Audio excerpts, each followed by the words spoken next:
Moving on from someone you love can be one of the hardest things you'll ever do. It honestly feels like a part of your story. A piece of your very identity has been ripped away, leaving this void that just feels impossible to fill. The silence where their voice used to be can be deafening, and every corner of your world might seem to hold a memory of them. I want you to know that whatever you're feeling right now, the deep sadness, the confusion, the anger, the loneliness, it's all valid. You are not alone in this experience, and your heart is not broken beyond repair, even if it really feels that way.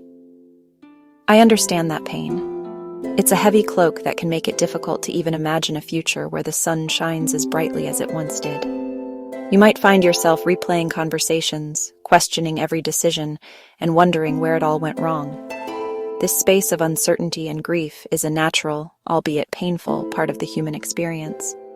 It's a testament to how deeply you were able to love and connect with someone, and there is a profound strength in that capacity for love, even when it leads to heartache. Please be gentle with yourself through this process. In this video, I want to walk with you hand in hand through this challenging time. We're not going to rush the healing or pretend the pain doesn't exist. Instead, we are going to transform it. I'm going to share 10 powerful, actionable steps that will serve as your guide, your roadmap, out of the fog of heartbreak and into a new chapter of your life. These aren't quick fixes, but intentional practices that will help you heal, grow, and ultimately move on with grace, wisdom, and the strength of a true boss. Let's begin this journey together. The very first step, and honestly, maybe the most crucial one, is to simply allow yourself to feel. In our society, we're often taught to suppress negative emotions, to put on a brave face, and to just get over it. But true strength isn't about ignoring the storm. It's about learning to navigate the waves. Your feelings of sadness, anger, confusion, betrayal, or even relief are not your enemies. They are messengers. They're here to tell you something important about what you valued, what you lost, and what you need in order to heal. Give yourself permission to sit with these emotions without judgment. If you need to cry, let the tears flow. If you feel angry, find a healthy outlet to release that energy. Acknowledging your pain is not a sign of weakness. It is the first, most courageous act of self-love on the path to moving on. Think of your emotions like clouds passing in the sky. You are the sky, vast and unchanging, and the feelings are just temporary weather patterns. By observing them without trying to push them away, you rob them of their power to consume you. Label them. I am feeling a wave of sadness right now, or I am noticing a surge of anger. This simple act of naming creates a small space between you and the feeling, reminding you that you are more than your pain. This isn't about wallowing, it's about validating your own human experience. You are honoring the love that was, and by doing so, you are creating the fertile ground from which your new life will grow. This is where the real healing begins, in the quiet acceptance of what is. Now that you've given yourself permission to feel, the next step is to create a space where you can do so without constant interruption or re-injury.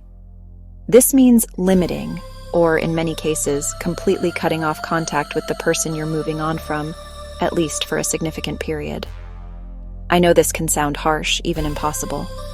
Your mind will create 1,000 reasons why you need to check in, send one more text, or look at their social media. It's a habit, an addiction even, that your brain craves. But every time you reach out or check on them, you are essentially picking at a wound that is trying to heal. You are resetting the clock on your recovery and inviting the pain back in. Think of it as creating a sacred sanctuary for your healing heart. You wouldn't try to mend a broken bone while continuously putting weight on it, would you? Your emotional well-being deserves that same level of care and protection. This isn't about being cruel or punishing the other person. It is a radical act of self-preservation. It's about telling the universe, and more importantly, telling yourself, that your peace is your priority. It gives you the mental and emotional clarity to process your feelings without the constant noise and confusion of their presence. This space is where you will begin to rediscover who you are without them. It is a necessary silence that allows your own voice to become the loudest one in your life again. Just as you need to create digital and emotional space, you also need to create physical space for your healing. Our environments are deeply connected to our memories and emotions. That photograph on your nightstand, the sweater they left behind, the playlist you made together. These aren't just objects. They are anchors to the past. Every time you see them, your brain is triggered, and you are pulled back into a cycle of remembrance and pain. It's like trying to walk forward while constantly looking in the rearview mirror. It's disorienting and prevents you from seeing the beautiful road ahead.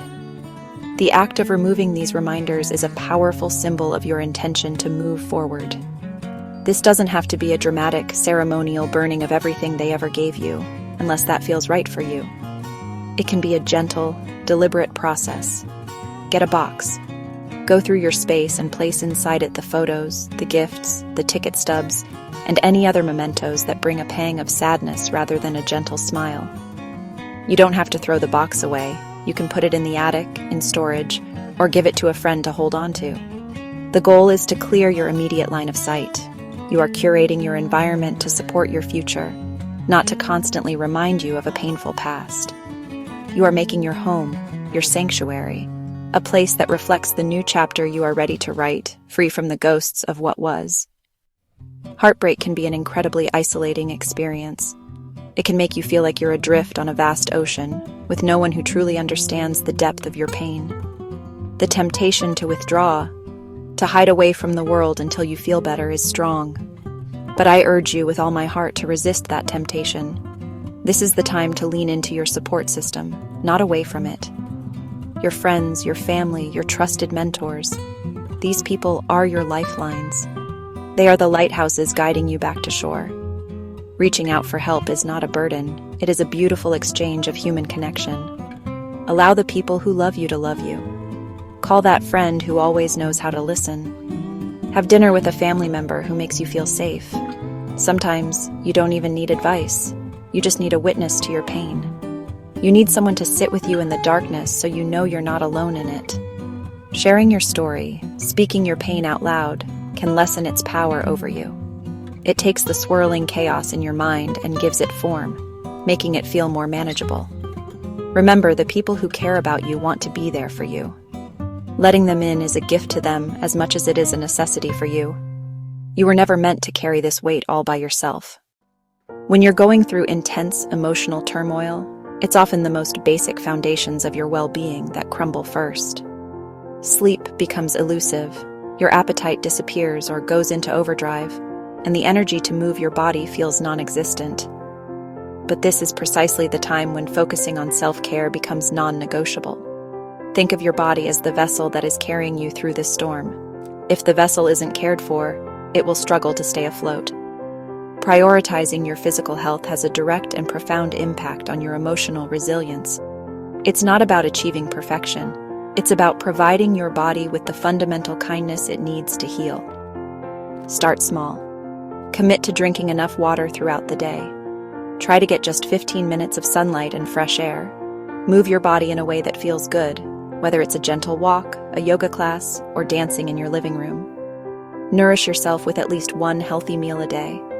And protect your sleep as if it were a precious treasure. These simple acts send a powerful message to your subconscious mind. I am worthy of care. I am valuable. I am committed to my own well-being. This isn't just about physical health. It is an active practice of self-love that rebuilds your sense of self-worth from the ground up. One nourishing meal, one deep breath, one restful night at a time. When a relationship ends, it's not just a person you lose. You also lose a future you had envisioned. The plans you made, the dreams you shared, they all dissolve, leaving a gaping void. To counteract this feeling of aimlessness, it is incredibly powerful to redirect your focus and energy toward new goals. This isn't about distracting yourself or burying your pain under a mountain of ambition. It's about consciously choosing to invest your precious energy into your own growth and your own future. It's about creating a new vision for your life, one that is solely and beautifully your own. These goals don't have to be monumental. You don't need to decide to climb Mount Everest tomorrow. Start with something small and achievable that sparks a little bit of excitement within you.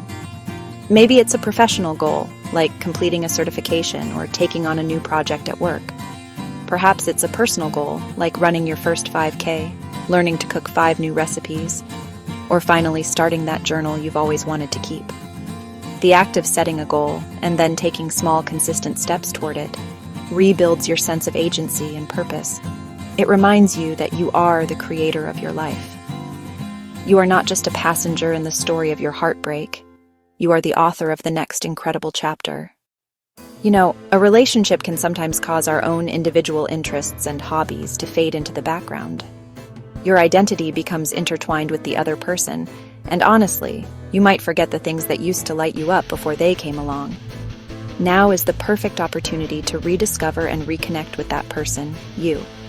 It's time to explore your own passions and curiosities. So, what was something you loved to do as a child? What's a skill you've always been curious to learn? Trying new activities is a wonderful way to create new neural pathways in your brain, build new memories, and meet new people. Maybe you sign up for that pottery class you've always walked past. Or perhaps you join a local hiking group, a book club, or a volunteer organization. You could even revisit an old passion like painting, playing an instrument, or a sport you used to love. The key is to step outside of your routine and your comfort zone. Each new experience you have, each new skill you learn, is a thread you are weaving into the new tapestry of your life.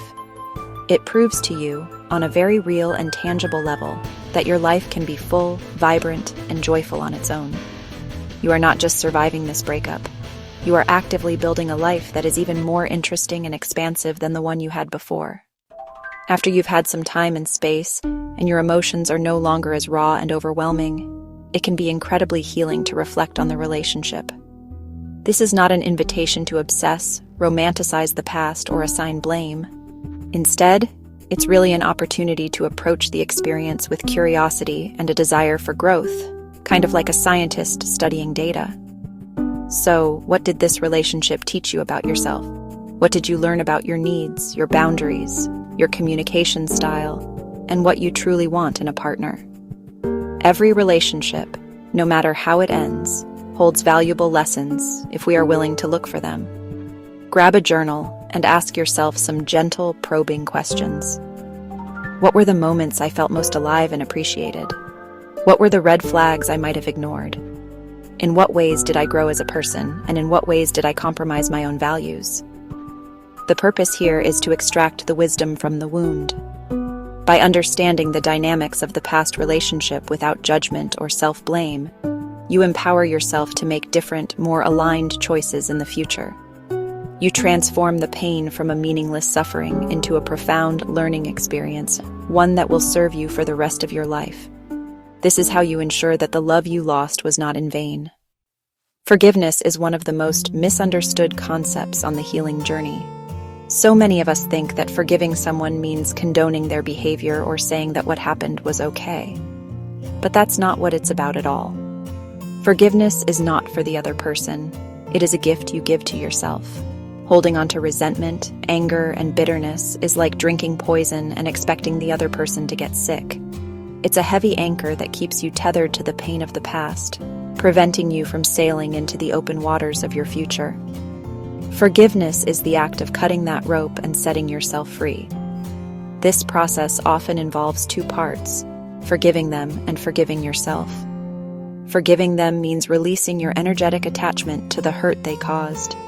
It's a conscious decision to let go of the desire for revenge or for them to suffer as you have.